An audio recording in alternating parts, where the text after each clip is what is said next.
Assalamualaikum warahmatullahi wabarakatuh.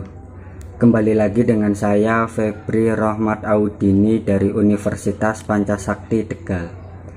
Di sini saya akan membahas tentang kesulitan belajar via daring peserta didik SMA di masa pandemi COVID-19. Sebelumnya, apa sih kesulitan belajar itu? Kesulitan belajar adalah suatu kondisi di mana peserta didik tidak dapat belajar dengan baik, disebabkan karena adanya gangguan, baik gangguan dari luar maupun dari dalam. Memasuki bulan Juli, pandemi virus corona yang menghantui Indonesia belumlah tuntas. Orang yang positif terinfeksi semakin meningkat, begitu pula dengan yang meninggal. Mengerikan sekali ya. Meski banyak pula yang dinyatakan sembuh, namun angka tersebut tak berarti apa-apa, sebab masyarakat terlanjur dibuat panik dan resah. Sejak masa pandemi virus corona melandai di Indonesia, instansi pendidikan merespon cepat keadaan tersebut. Dalam rangka memutus mata rantai penyebab virus corona, maka berbagai lembaga pendidikan seperti sekolah sampai ke universitas diliburkan. Sebagai gantinya, proses belajar mengajar dilakukan di rumah dengan sistem daring atau online. Ada banyak kendala yang dihadapi dalam sistem daring ini. Ketidaksiapan sarana dan prasarana khususnya bagi mereka yang tinggal di daerah kecil, yang susah sinyal tentu meresahkan. Bagaimana mungkin akan terlaksana tanpa adanya fasilitas yang memadai? Yang kita bicarakan ini adalah sistem daring bagi siswa SMA. Kesulitannya belajar daring tentu banyak bagi peserta didik SMA. Contohnya tidak paham dengan materi yang disampaikan. Dengan adanya belajar via daring, tentu peserta didik dilanjurkan mendownload aplikasi tambahan. Hal ini bisa menjadi penghambat bagi mereka yang memori HP-nya penuh, susah sinyal, HP lowbat, dan lain sebagainya.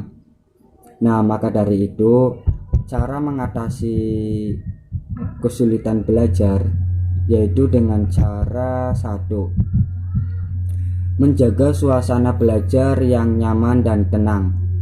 Tentu tempat belajar khusus di rumah seperti meja belajar, dan pastikan agar peserta didik selalu belajar di tempat tersebut, karena nyaman menjadi salah satu faktor penting dalam belajar agar tetap fokus.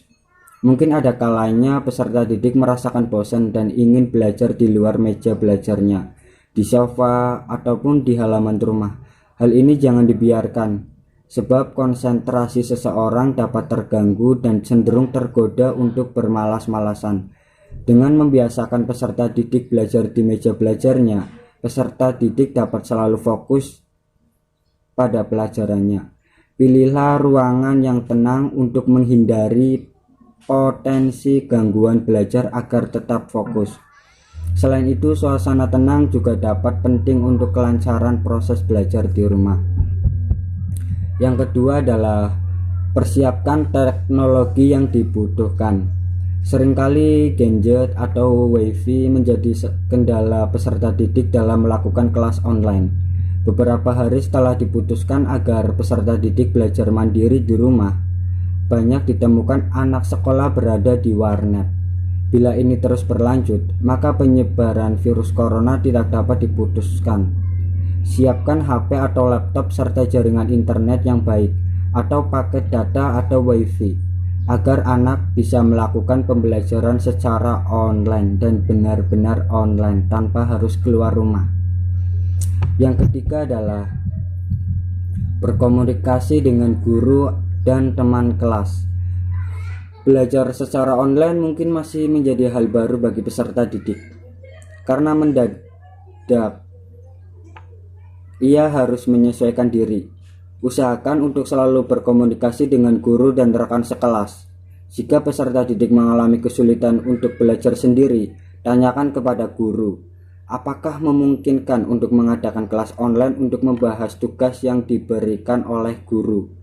Jika peserta didik tidak diberi tugas untuk menghindari kelas online, pastikan untuk tetap menjalin komunikasi untuk menghindari kesalahpahaman dalam belajar atau mengerjakan tugas. Peserta didik juga bisa memanfaatkan sarana komunikasi online seperti WhatsApp, Facebook, Instagram, BBM, Zoom, Microsoft Teams, dan lain sebagainya untuk mengecek hasil kerjanya. Beri waktu pada peserta didik untuk membiasakan diri melakukan pelajaran online-nya. Mungkin ini merupakan hal baru bagi peserta didik. Jika sudah terbiasa, maka peserta didik akan dengan mudah fokus selama belajar. Nah, itu merupakan cara mengatasinya. Oke, barangkali ada kesalah kata-kata ataupun lainnya, mohon dimaafkan. Assalamualaikum warahmatullahi wabarakatuh.